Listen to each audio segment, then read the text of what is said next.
उत्तराखंड के एक छोटे से गांव बेलगांव में एक लड़का था, अर्जुन रावत। वो 17 साल का था, शांत स्वभाव का, पर उसकी आंखों में सपना था एक बड़ा लेखक बनने का। उसका बाप खेतों में मजदूरी करता था और मां गांव की प्राथमिक स्कूल में खाना बनाती थी। पैसे की तंगी थी, लेकिन अर्जुन की सबसे बड़ी दौलत थी पुरानी किताबों से भरी एक लकड़ी की अलमारी, जो उसे उसके नाना से विरासत में मिली थी।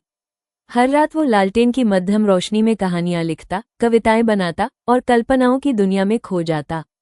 मगर गांव में कौन समझता सपने? सब कहते किताबों से पेट नहीं भरता। अर्जुन, हल चलाओ, खेत देखो। एक दिन गांव में एक सरकारी लेखक कार्यशाला लगी। देहरादून से आई थी एक महिला, अनामिका चौहान, एक प्रसिद्ध लेखिका।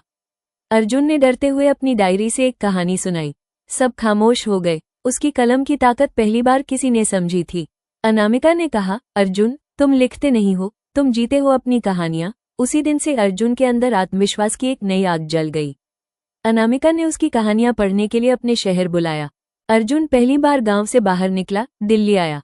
अनजान शहर, तेज रफ्तार जिंदगी और एक अकेला लड़का अपनी डायरी के साथ। उसने चाय की दुकान पर काम किया, रात में फुटपाथ पर सोया, लेकिन लिखना नहीं छोड़ा। एक दिन एक बड़े प्रकाशक ने अनामिका की सिफारिश पर उसकी कहानी पढ़ी। पढ़ते ही कहा, हम इसे छापेंगे। अर्जुन की किताब आई, गांव के किस्से, और रातों रात उसका नाम हर तरफ फैल गया। कई साल बाद अर्जुन एक चमचमाती कार में अपने गांव लौटा।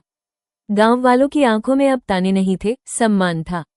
वही लोग जो कहते थे किताबों से कुछ नहीं होता, अब उनके बच्चे अर्जुन की किताबें पढ़ रहे थे। उसने गांव में एक पुस्तकालय और एक लेखन प्रशिक्षण केंद्र शुरू किया, ताकि और बच्चों के सपने दब न जाएं। सीख, कभी कभी जिन सपनों पर दुनिया हंसती है, वही सपने एक दिन इतिहास बनाते हैं। हर पन्ना जो तुम पलटते हो, उसमें आवाज होती है, तुम्हारे भविष्य की आवाज।